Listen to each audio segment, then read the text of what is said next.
ஹாய்மா, எல்லோரும் நல்லா இருக்கீங்களா? இன்றைக்கி நம்ம கண்ணம்மா சொல்லாகல என்ன வீடியோ பார்க்க போகிறோம்னா, சித்தப்பா அவங்க தோட்டத்துக்கு தாங்க வந்திருக்கோம். சாமி கும்பிட்றோம் இல்லையா, கும்பாபிஷேகம் வீட்டு சாமி கூப்பிட்றதுக்காக தான் வந்திருக்கோம். இப்போது சித்தப்பா அவங்க தோட்டத்துக்கு தான் போய்கிட்டு இருக்கோம். தோட்டத்திலே குடியிருக்காங்க பாருங்கள். மல்லிகைப்பூ செடி, முருங்கை, பக்கத்தில் இருக்கிறவங்க எல்லாமே இதெல்லாம் பக்கத்து தோட்டத்துக்காரவங்க முருங்கை எல்லாம் வச்சுருக்காங்க பாருங்கள். இப்போது சித்தப்பா அந்த ப்ளூ கலரில் தெரியுது பார்த்தீங்களா, அதுதான் வீடு. ரோஸு சித்தப்பா அவங்க தாங்க பன்னீர் ரோஸ் வச்சுருக்காங்க பாருங்கள். ரோஸ் எல்லாமே கட் பண்ணிட்டாங்க, அதனால தான் பூ இல்லை. பூ கட் பண்ணுறது நைட் 2 மணிக்கு வந்து கட் பண்ணுவாங்களாங்க. 2 மணிக்கு வந்து கட் பண்ணால் தான் காலையில் மார்க்கெட்டுக்கு 7-8 மணிக்குள்ளே கொண்டு வர முடியும் அப்படின்றக்காக நைட்டெல்லாம் தூங்க மாட்டாங்களாங்க. அவங்களுக்கு தூக்கமே பார்த்திங்கன்னா ஒரு 3 மணி நேரம் தான் தூங்குவாங்களாம். நைட்டும் பகலும் அவ்வளோ உழைப்பு போடுறாங்க. விவசாயி எப்படியெல்லாம் கஷ்டப்படுறாங்கன்னு பாருங்கள், நீங்களே பாருங்கள். நமக்கு பூ வந்து ஈஸியாக கிடச்சிடாது எந்த பூவுமேவும். நம்ம விவசாயி வந்து உழைப்பு போட்டால் தான் கஷ்டப்பட்டு உழைக்கிறாங்க. உழைக்கிறனால தான் நமக்கு அந்த பூ கிடைக்குதுங்க. பூவை வந்து நம்ம அலட்சியமாக நினச்சிடக்கூடாது. ஒரு பூ தாங்க இருக்குது. பூவை எல்லாமே கட் பண்ணனால நைட்டெல்லாம் தூங்காமல் செய்யாமல் குடும்பமே உழைக்கிறாங்க பாருங்கள். பன்னீர் ரோஸு, காக்கரட்டான் பூ, மல்லிகைப்பூ, செவந்தி, வெள்ளை செவந்தி, மஞ்சள் செவந்தி எல்லாம் வச்சுருக்காங்க. காய்கறி எல்லாமே விட பூ தான் எங்களுக்கு நல்லா இருக்குது அப்படின்னு சொல்கிறாங்க. ஏன்னா பாருங்கள், இந்த செடியிலலாம் பார்த்திங்கன்னா முள்ளாக இருக்கும். அந்த முள்ளுமேவும் குத்துனாலுமேவும் நம்ம இப்போ நானே பாருங்கள் முள் குத்தும்னு உள்ளே போய் நான் வீடியோ எடுக்கலை. அப்போ அவங்க விவசாயி சம்சாரிக்கு எவ்வளோ கஷ்டமாக இருக்கும். அந்த முள்ளுலையுமே குத்துனாலும் பரவாயில்லன்னு உழைப்பை போட்டு நமக்கு பூ வருது பாருங்கள். இது எல்லாமே பக்கத்து காடுங்க. மல்லிகைப்பூ செடி சித்தப்பா அவங்க தான் காலையிலேயே பூ பிறக்கிட்டாங்க. பூ அதிகமாக இல்லைன்னு நினைக்கிறேன் பாருங்கள். அதுக்கு அடுத்து பார்த்திங்கன்னா இந்த ரோஸ் எல்லாம் பாதி வச்சுருக்காங்க. மருந்தடிக்கிறதுக்காக அந்த ட்ரம்மு, குடம் எல்லாமே இங்கே வச்சுருக்காங்க. ஏன்னா புழு பூச்சி இதெல்லாம் விழுகாமல் இருக்கிறதுக்காக மருந்தடிப்பாங்க. பக்கத்தில் தக்காளி வச்சுருக்காங்க. தக்காளி இப்போ தான் விலையே இல்லையே, விலையிலன்னு எடுக்காமல் அந்த பிறக்காமல் போட்டிருக்காங்களாம். வெள்ளை செவந்திங்க, வெள்ளை செவந்தி, மஞ்சள் செவந்தி பார்க்கவே அவ்வளோ அருமையாக இருந்துச்சு பாருங்கள். இந்த வாய்க்காலில் பார்த்திங்கன்னா இந்த கப்பக்கிழங்கு வச்சுருக்காங்க. நாங்கள்லாம் பார்த்திங்கன்னா சின்ன பிள்ளைகளாக இருக்கும்போது எங்கள் தோட்டத்தில் இந்த மஞ்சள் செவந்தி, வெள்ளை செவந்தி எல்லாமே போடுவாங்க.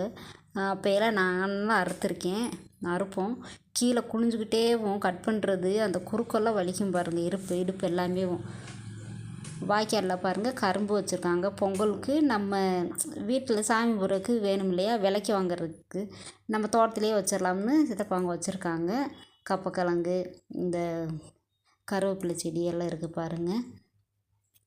இப்போ வீட்டுக்கு வந்தாச்சுங்க. வேலை செஞ்சுக்கிட்டு இருந்தவங்க வரவும் வந்துட்டாங்க, கூப்பிட்றதுக்காக வாமான்னு கூப்பிட்டாங்க.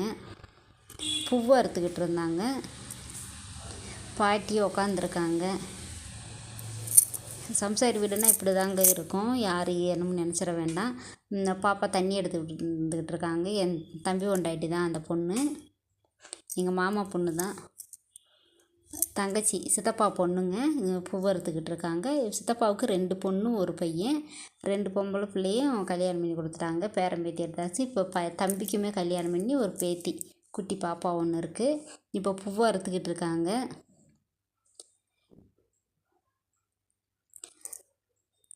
வீட்டாளுகளாக தாங்க, வெளியில் ஆளுக்கு கிடைக்க மாட்டேங்குது அப்படின்னு நம்மளாவே செஞ்சுக்கலாம் அப்படின்னு இந்த பூ தான் போட்டிருக்காங்க. அதிகமாக பூ அந்தந்த சீசனுக்கு அந்த பூவை அதை போட்டு அவங்களாவே வேலை செஞ்சுக்கிறாங்க.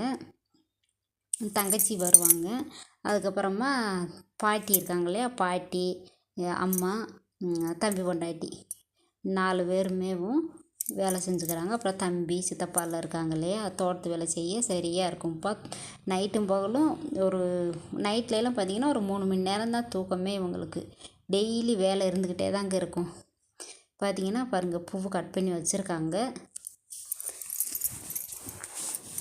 தோட்டத்திலே இருக்கிறனால நேரத்துலேயே எழுந்திரிச்சு வேலையை பார்த்துக்கலாங்க. இதே இது ஊருக்குள்ளே இருந்தால் நைட் 2 மணிக்கெல்லாம் எழுந்திரிச்சு வர முடியாது இல்லையா. தோட்டத்திலே இருக்கிறனால நல்லதுங்க. தோட்டத்தில் இருக்கிறது தான் நல்லது. நம்ம காலையில் எழுந்திரிச்சுமே டக்குன்னு வேலையை முடிச்சுக்கரலாம், செஞ்சுக்கரலாம். நல்லாவும் இருக்கும். வெளியில் இருக்கிறதுக்கு ஊருக்குள்ளே இருக்கிறது தோட்டத்தில் இருக்கிறதாங்க எந்த பிரச்சனையுமே இல்லை. நம்ம உண்டு நம்ம வேலை உண்டுன்னு இருக்கலாம். அதான் தம்பிக்கும் தோட்டத்துலேயே வீடு கட்டி விட்டுருங்கம்மா அப்படின்னு சொன்னேன். அப்படி தான் இப்போ செய்யணும், ஊருக்குள்ளேயே வேண்டாம், தோட்டத்துலேயே தான் வீடு கட்டணும் அப்படின்னு சொன்னாங்க.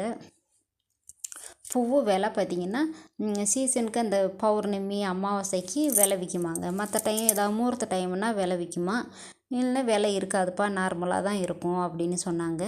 பாருங்கள் எப்படி கட் பண்ணுறாங்கன்னு. குறுக்கெல்லாம் வலிக்கும் பாருங்கள், இப்படி குனிஞ்சுக்கிட்டே அறுக்கிறனால குறுக்கெல்லாம் வலிக்கும். அம்மா சொல்கிறாங்க அங்கே பார்த்தீங்கன்னா தொட்டி கட்டுறதுக்காக கல்லெல்லாம் அடித்து போட்டிருக்குப்பா, இன்னும் தொட்டி கட்டணும் அப்படின்னு சொன்னாங்க. இப்போ குட்டை அமைச்சு தான் அதிலிருந்து தான் தண்ணி எடுத்து எல்லாமே பாய்ச்சுறாங்க.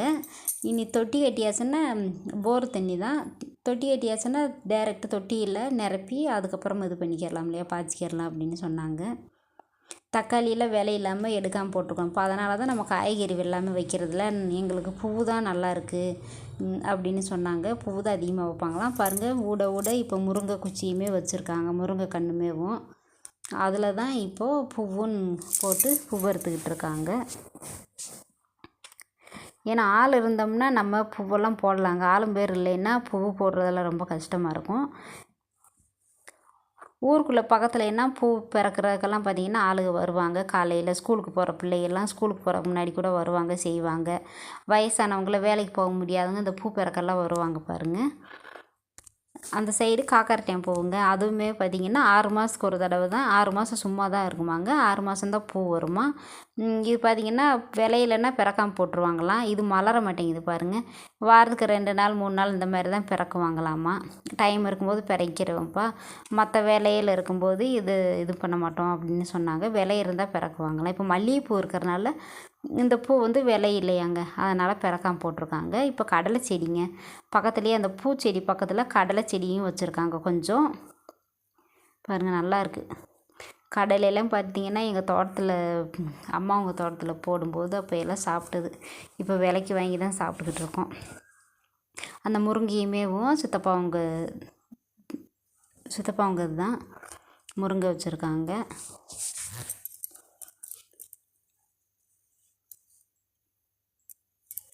அப்படியே நானும் அம்மாட்ட சித்திக்கிட்ட சொல்லிவிட்டு அப்படியே கிளம்பியாச்சுங்க.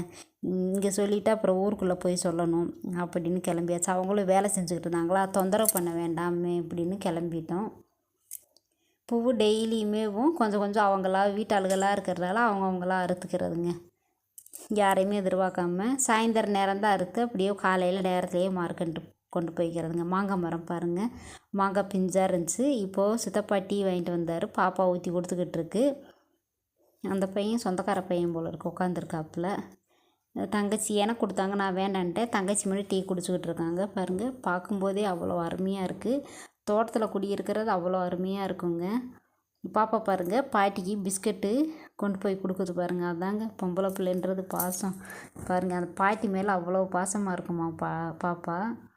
பாட்டியுமே இவ்வளோ நேரமாக வேலை செஞ்சுட்டு இப்போ தான் வந்திருக்காங்க டீ குடிக்கிறதுக்காக.